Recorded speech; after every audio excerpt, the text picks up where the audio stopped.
Be joined by God through your effortless actions. July 6, 2013. How guilt functions can be a fascinating process to watch if you are able to step outside of yourself and watch the unraveling of emotions and feelings take place. Dear ones, you can do this simply by thinking and retracing your thoughts to when and where the first feelings of guilt began to take root. Guilt can be created over the most mundane of things.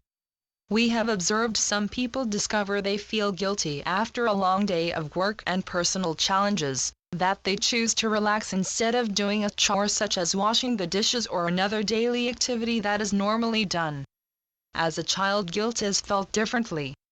When a child is beginning to feel guilty about not doing something as asked, you can actually see their mind functioning with many thoughts as their expressions change from one to another in a dramatic procession. Many children express their guilt through angry outbursts because it's their way of trying to deny their part of what was asked of them. When you choose to not do something regardless of what it is, what often occurs, dear ones, is a spontaneous urge created by rash thinking that is filled with a rush to escape, repress, and sometimes the necessity of talking to oneself to deny the responsibility. This, dear ones, are the builders of guilt.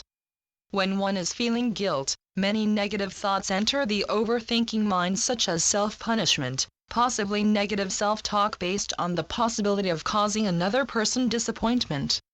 Guilt is presented when the actions you were asked to do were not done, and you were questioned. You denied the ability to fulfill the request asked of you for reasons that only you can provide answers for. Anytime, dear ones, you are presented with the ability to help another, is also the opportunity to demonstrate your fresh and creative side. When you choose to not fulfill someone's request of help, you are actually repressing your own creative ability, which if denied often becomes stagnant because you ignored it and turns into guilt.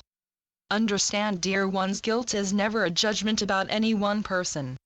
Rather, it's dulled creative life energy. It is what occurs when you push away your creative urge that is presented out of the request of another in the form of help. When you choose to deny this sacred part of yourself, you are also denying and forgetting God is also a part of you. The negative self-talk that often takes root is self-criticizing, demoralizing oneself by telling themselves they are lazy and find themselves becoming detached, that can also begin to build a feeling of miserableness.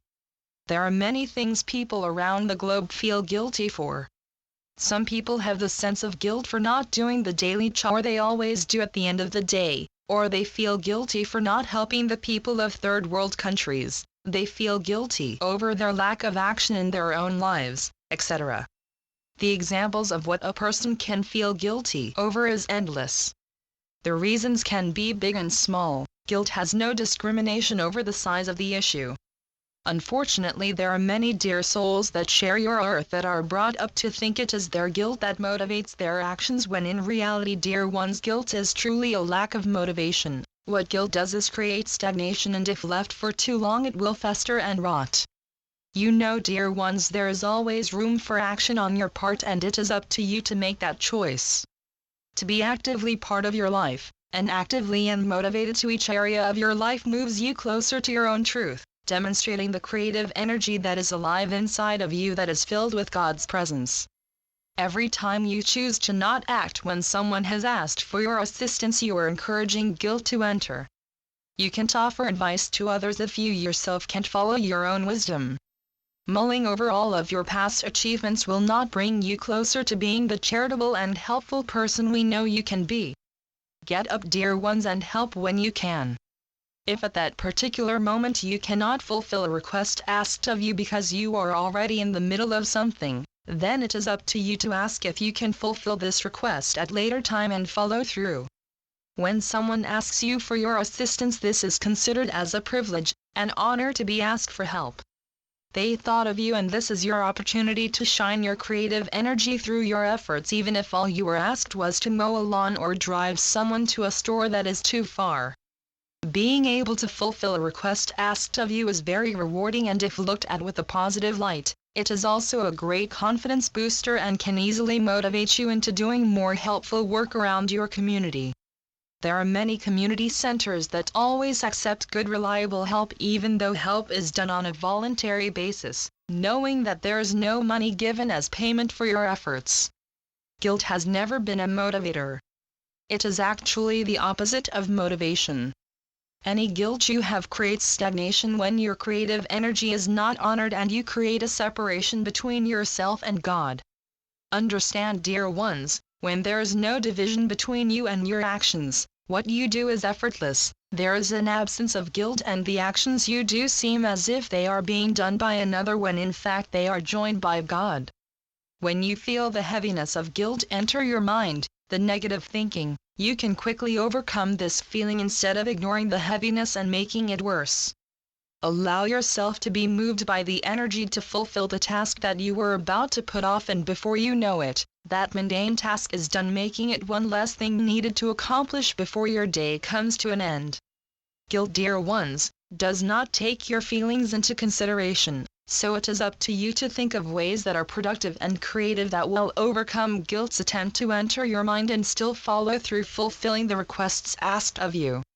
When you allow yourself to be absorbed by the powerful energy that moves through you to complete certain tasks such as a chore, helping out at a community center, volunteering at a fundraiser, or helping to save the whales, you are permitting your whole self to become one with your effortless action. The energy from this action is incredible and you have felt this before, it is no stranger. You have noticed this when days seem to move faster than others. This is because you have moved into effortless action and all the tasks required of you for that day are done. You were terrifically productive and you look back and feel, wow, the day is done already. That is beautiful, dear ones. When you sit around too much complaining about being bored and at the same time giving lectures to others, you create negative energy, and those people whom you lecture are not required to take any word you say seriously, as you are not at that moment demonstrating God's presence or your own effortless action. What you demonstrate here is stagnation and a lack of motivated action. There is always something to be done. There is never a good reason for boredom to become part of your day when there is always something to do. Even though guilt carries heavy negative possibilities, it doesn't have to. When noticed, guilt can create movement from a life of just sitting around to a life that is busy and fulfilling. It is up to you to allow the guilt to either fester deeper and create further inaction, or turn this around and become active in your life and part of the lives of those closest to you as well as the rest of mankind through your effortless action to want to help. You have the ability already inside of you to make all the necessary changes to your own life that will in turn bring change to others. Stop trying to compete on whose feelings are more superior and accept the responsibility for your life and start living without any guilt through your positive actions that have the ability to touch so many just by your bountiful and beautiful energy. Your truth is not to sit around doing absolutely nothing. Your truth, dear ones, is about action. And the inaction of always needing to remind others of how great you once were, or judging others and accepts your guilt and your stagnation. Face this with the courage we know you have, that you have denied for so long, and become vibrantly alive, connected once again to the presence of God that is within you, demonstrating the goodness that is part of your true self. Live a life without guilt, dear ones, without the need to dramatize everything. You don't need to prove to anyone how great you are, not even yourself. Believe you already have all the necessary ability to make anything possible. Your journey is yours. Each step is created by your choices.